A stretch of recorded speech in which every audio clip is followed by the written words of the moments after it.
a ministração da Santa Ceia do Senhor. Eu gosto sempre de explicar a respeito da Santa Ceia, que ela tem um significado muito especial. Primeiro, que ela é um simbolismo, né? Ela é um simbolismo para a nossa vida, mas que nós precisamos fazê-la com bastante consciência. E eu quero nessa noite dividir algumas coisas com vocês com relação à celebração da Santa Ceia do Senhor. Primeiro, dizer que ela é uma ordem do Senhor, uma ordem dada pelo próprio Senhor Jesus, com o objetivo de manter a unidade dos membros da igreja, que é o corpo de Cristo. Então, o pão e o vinho são os elementos que nós usamos nestas assembleias, nestas reuniões de Santa Ceia. Nós usamos o pão e o vinho como dois símbolos muito importantes, um do corpo e outro do sangue de Jesus. Então a Santa Ceia, ela tem, nós encontramos aqui vários registros na Bíblia, né?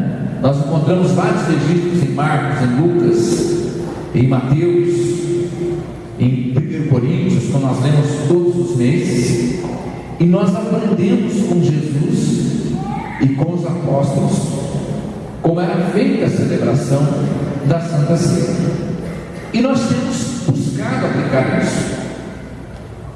Então a Santa Ceia é uma ordem do Senhor para os crentes que aceitaram, que receberam a Jesus como Senhor em sua vida, que entregaram o seu coração a Jesus e têm a Ele como único e suficiente Senhor. As pessoas que entregaram o seu coração para servirem a Deus, que fizeram a sua renúncia, que aceitaram, que entregaram a Jesus, que morreu por nós, que derramou o seu sangue na cruz por nós. Então, antes dele morrer, ele ensinou essas coisas aqui. Quando Jesus falou que o pão simbolizava o corpo dele partido por nós, ele não havia morrido. Quando Jesus disse que o sangue, que o vinho simbolizava o sangue dele derramado por nós, o sangue dele ainda corria nas veias dele, mas ele já dava para nós esse ensino, esse ensinamento, ele já dava para nós essa instrução. Então cada crente, cada pessoa, primeiro nós precisamos entender a nossa posição como igreja, o que significa isso de nós estarmos reunidos, e como nós conseguimos isso, nos manter unidos e mantermos essa visão de querermos levar outras pessoas para o reino de Deus e para a presença de Deus. Isso é inexplicável. A igreja, ela tem alguns milhares de anos, e ela está viva, cada dia mais viva. Nós cantamos uma canção há 30 anos, aquela canção parece nova. Então eu preciso entender que eu faço parte da igreja, que eu sou parte da igreja. E por que eu sou parte da igreja? Porque a igreja é o corpo de Cristo na terra. A Bíblia diz que ela é o corpo de Jesus, é a cabeça da igreja. Ele é o Senhor da igreja. Ele é o Senhor que rege, que cuida, que pensa pela igreja. Então, quando eu entendo isso, e que eu só faço parte da igreja porque Jesus morreu pela igreja, porque Jesus deu a vida dele pela igreja, porque Jesus entregou a vida dele pela igreja, então eu vou participar deste corpo e deste sangue. Então eu vou participar da Santa Ceia, eu vou mergulhar nesse prazer maravilhoso de adorar a Deus, de engrandecer a Deus, de glorificar a Deus, de cantar para Deus, de levantar a minha mão para Deus, não como hábito, com força apenas de minhas expressão, mas como um ato de adoração verdadeira a Deus. Aí então eu estou entendendo que eu estou em igreja, e eu sendo igreja, eu tenho deveres como igreja. Eu tenho o dever de participar da Santa Ceia. A primeira ceia foi celebrada por Jesus. A primeira ceia foi celebrada com a presença viva dele. A primeira ceia foi celebrada com Jesus presente, com Jesus ali no meio deles.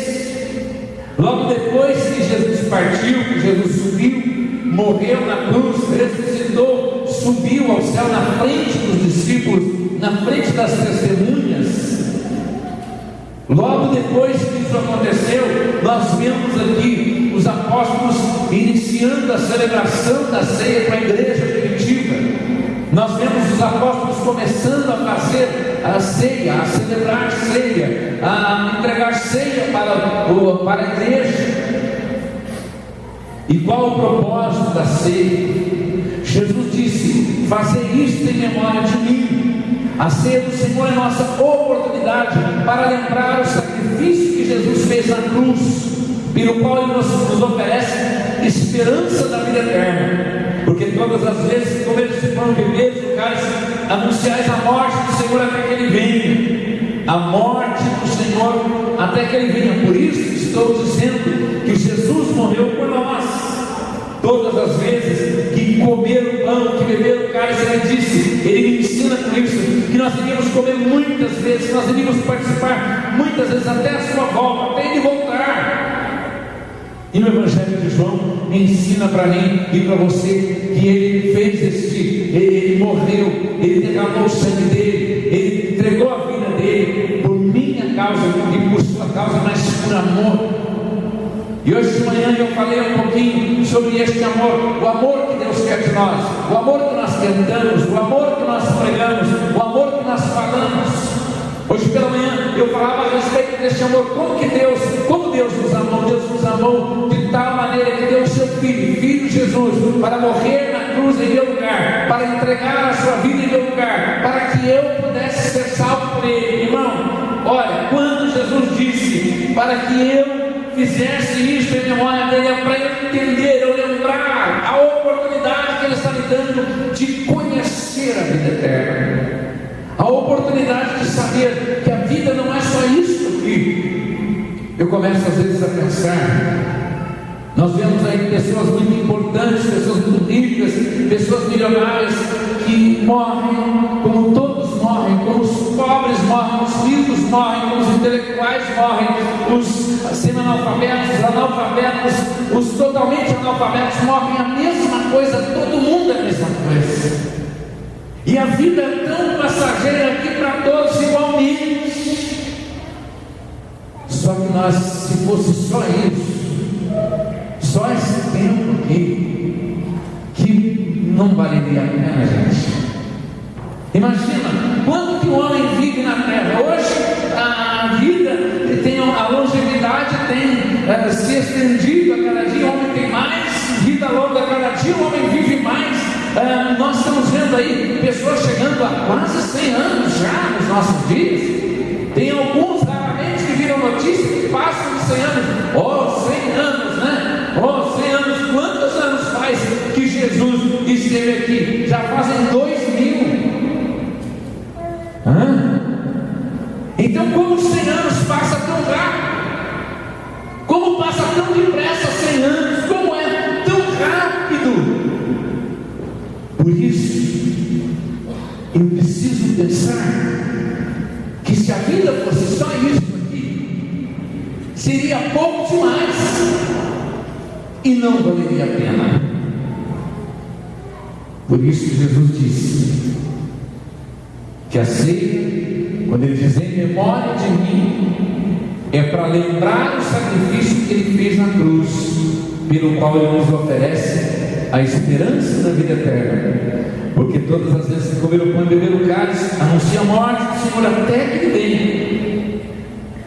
E aí eu começo a entender esse amor de Deus, que Deus amou o mundo de tal maneira, de uma maneira tão grande, tão grandiosa, tão poderosa, que entregou o seu Filho Jesus. Para que todo aquele que crê em Jesus não pereça, não experimente a segunda morte, que é a morte do Espírito, mas tenha vida. Amém? Amém?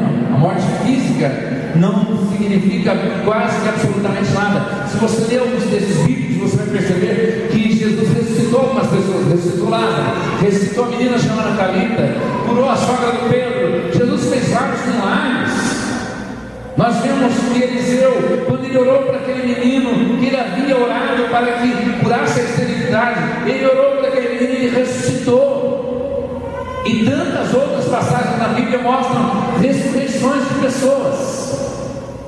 Mas deixa eu dizer uma coisa para você. Olhe para mim. Nenhuma dessas pessoas estão vivas ainda. Todas morreram de novo. Todas morreram de novo. Agora, quando o Senhor ensina aqui, Ele semeia no meu coração a esperança de que eu terei a vida eterna. Amém? Amém. A Bíblia diz que ele foi oprimido, afligido, Isaías capítulo 53, mas não abriu a sua boca. Como o cordeiro foi levado ao matador, como uma ovelha muda perante os seus tosqueadores, assim ele não abriu a sua boca. Jesus não reclamou.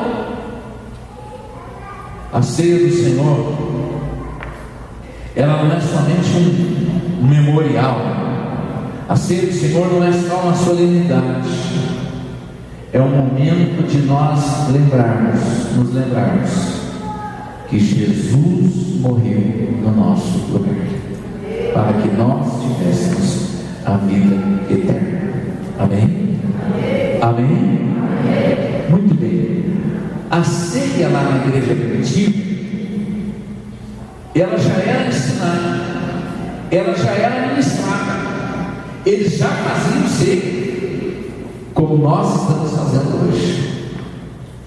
A ceia traz para mim e para você, na noite de hoje, uma oportunidade de nós crescermos, de nós fazermos uma avaliação das nossas vidas, de avaliarmos a nossa vida espiritual, de olharmos para dentro de nós e dizermos: Senhor, eu me encontro numa situação de tão pecador.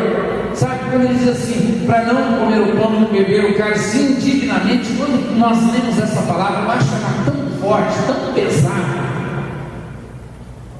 Aquele que come do pão e bebe do cálice indignamente, olhe para mim, bem no meu rosto.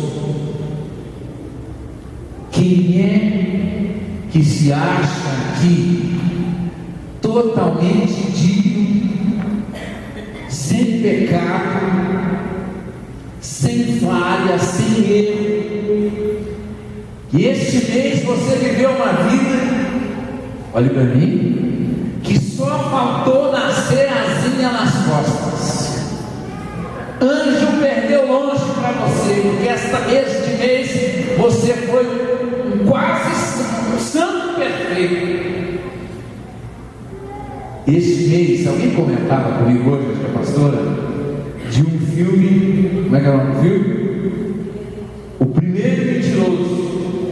É um filme que eu nunca assisti, mas ela estava contando para mim, onde ninguém mente, onde todo mundo fala a verdade. E eu li uma pesquisa de um cidadão, um jornalista. Ele fez secretamente essa pesquisa. Durante 40 dias ele pesquisou. Durante 40 dias ele não mentiu. 100% verdade. Perdeu o emprego, perdeu a esposa, perdeu os amigos e os filhos se afastaram dele. Imagina aquele dia que a sua esposa se arrumou e não te agradou, e ela vai contando: tá bonito e você está atrasado, por que ela vai junto com você? Você fala: não, está horrível, mas vamos fazer assim mesmo. Né? Imagina o seu chefe aquele dia que ele chama você e diz assim: olha, eu quero que você faça isso. O chefe, o senhor é muito chato.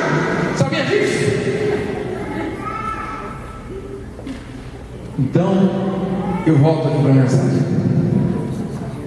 Todos nós falhamos, todos nós erramos, até nessas pequenas atitudes. Tá bom meu cabelo? Tá ótimo. Não meu, propriamente. Presta bem atenção nisso. Só que nós temos uma esperança, amados. Quando Jesus derramou seu sangue na cruz por nós, Ele derramou, meu Deus, para nos perdoar o pecado. Olha aqui para mim. Então, quando nós temos aqui que nós não podemos participar da ceia indignamente, nós estamos aprendendo o que significa participar indignamente. Cada um que participa da ceia do Senhor deverá examinar-se para estar certo de estar participando de maneira correta, discernindo o verdadeiro significado da ceia.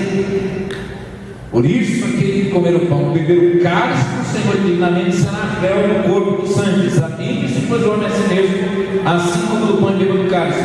Pois quem come e bebe sem discernir o corpo, come e bebe juízo para si. 1 Coríntios 11, 27 a 29.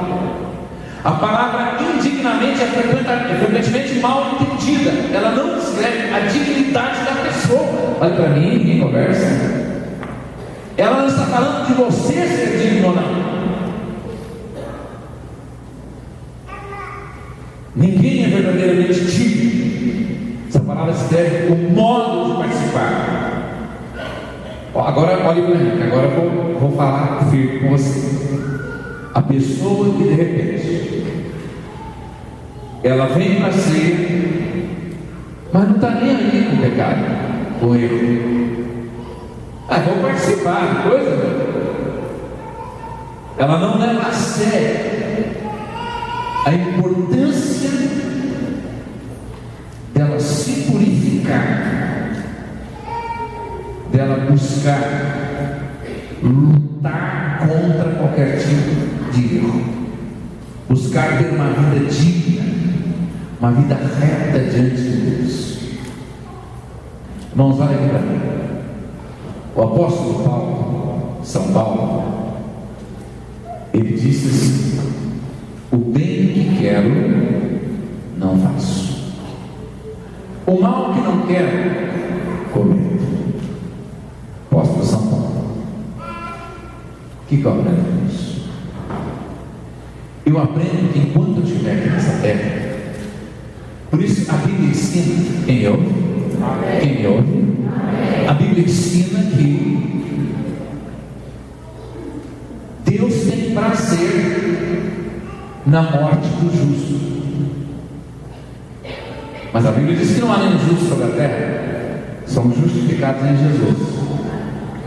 Por que a Bíblia diz que Deus tem prazer na morte do justo? Para saber lá. Porque quando a pessoa morre com Jesus, na verdade ela obteve uma vitória. Porque enquanto ela está aqui em cima da terra, ela está comendo isso. Amém? Amém? Então nós precisamos cuidar. Esse participar dignamente é estar cuidando, estar zelando, lutando contra o pecado, lutando contra o erro, e hoje reconhecendo que sou pecador, que preciso da misericórdia e da graça de Deus, que preciso da misericórdia, do perdão de Deus, do perdão, e que eu preciso reconhecer que o sacrifício de Jesus na cruz é suficiente para perdoar o meu pecado. Amém? Amém? Amém? Se você olhar para trás, para aquela sujeirada toda que você já praticou, e é engraçado que nós tínhamos um vizinho da outra igreja embaixo, que um dia ele chegou para mim e falou assim: engraçado, vocês têm o prazer de contar que fulano é isso, fulano é ex aqui, ex-alcoólatra, ex-ladrão, ex não sei o que, ex não sei o que lá. Vocês estão trazendo isso? Claro que nós temos. Porque não é mais. Porque ele foi lavado no sangue de Jesus, amém, irmão? E a partir daí ele passa a lutar contra todo o pecado, contra todo o erro. E a Santa Ceia é o dia ou a noite em que eu faço uma avaliação, em que eu olho para dentro de mim e procuro me libertar de todo o mal. Quero fazer rapidamente uma citação do que eu falei de manhã. Eu falei de manhã o seguinte: que aquilo com que nós nos envolvemos mais, estou resumindo, é a maneira que nós vamos agir. Então, se nós assistimos 5 novelas por dia, nós vamos ter uma mente muito curta, não é verdade? Sim? Não. Se nós, de repente, somos aquela pessoa que nos envolvemos com pessoas que só falam mal das coisas do país, das outras pessoas, de tudo, nós vamos ser maledicentes também. Se nós somos uma pessoa que lemos a palavra de Deus, e eu recomendei alguns textos de manhã, alguns livros. Se nós somos uma pessoa que lemos a palavra de Deus, nós vamos, no momento de qualquer dificuldade, nós vamos ter de nós a palavra de Deus. A hora que veio, irmãos, olha aqui para mim. Ninguém aqui está acima do bem e do mal. Sabe o que o salmista Davi declarou? Ele falou assim: caia eu na mão de Deus, que Deus perdoa, mas não caia eu na mão do homem, que o homem é mau. Então todos nós nos sentimos acima do bem. Nós nos sentimos melhores do que o outro. Nós nos sentimos mais capazes do que o outro, mais santos do que o outro. Quem está me ouvindo? Só que ninguém aqui está nessa condição. 2 homens, Jesus contou uma parábola de 2 homens que foram orar: o fariseu e o publicano. E um chegou lá e batia no peito: Senhor, eu oro todo dia, eu sou santo, eu sou isso, sou aquilo. E o outro chegou e falou: Senhor, eu sou desgraçado, eu sou pecador, eu erro, eu falho, eu tenho um monte de pecado na minha vida, eu preciso de misericórdia. Qual dos dois encontrou misericórdia? O que reconheceu. Amém. Amém, irmão? Quando nós nos referimos a qualquer pessoa que nós venhamos a nos referir com misericórdia. Amém. Tal pessoa tem essa e essa e essa dificuldade, mas eu quero orar pela vida dela. Amém?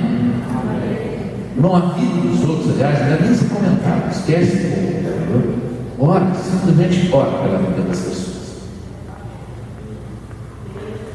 Mas nós precisamos a cada dia entender que nós estamos no mesmo patamar. O jogo só acaba quando o juiz apita aos 45 do segundo tempo. Até então nós estamos dentro do jogo. Nós corremos os mesmos riscos de errar como qualquer pessoa. Então hoje você precisa descer no pó. Você precisa descer. Deus não olha para eu, se eu sou pastor, não. Se você é pastor, obreiro, Deus não está olhando para isso. Ele quer que a gente desça diante dele com o rosto interno e reconheçamos a nossa nação de pecador, de pessoa capaz de errar com qualquer outra, e que só em Jesus nós vamos encontrar o perdão. Amém? Mas Ele tem perdão. Isso é maravilhoso. Amém? Ele tem perdão para você. Eu quero deixar essa palavra no seu coração. Que você entenda a questão da ceia. Que você compreenda o quanto ela é importante na sua vida. O quanto ela é importante para você. E as minhas mãos, elas ficam suando frio quando eu venho celebrar a ceia. As minhas mãos ficam, eu ainda fico tenso quando eu venho celebrar a ceia, porque é muito sério o que eu estou fazendo. É muito sério o que nós estamos fazendo. Então eu quero que você curva a sua cabeça, feche os seus olhos, meu querido e minha querida, e olhe só para dentro de você agora. Nem se lembre se alguém te fez mal, não, se alguém errou, se tem conhecimento, esquece. Olhe para dentro de você.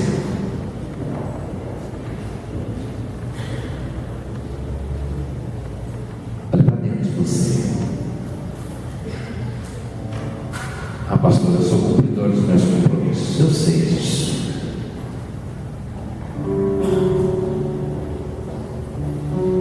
Sei um ato de comunhão com o Senhor, e ela deve ser tomada com a congregação reunida, o povo de Deus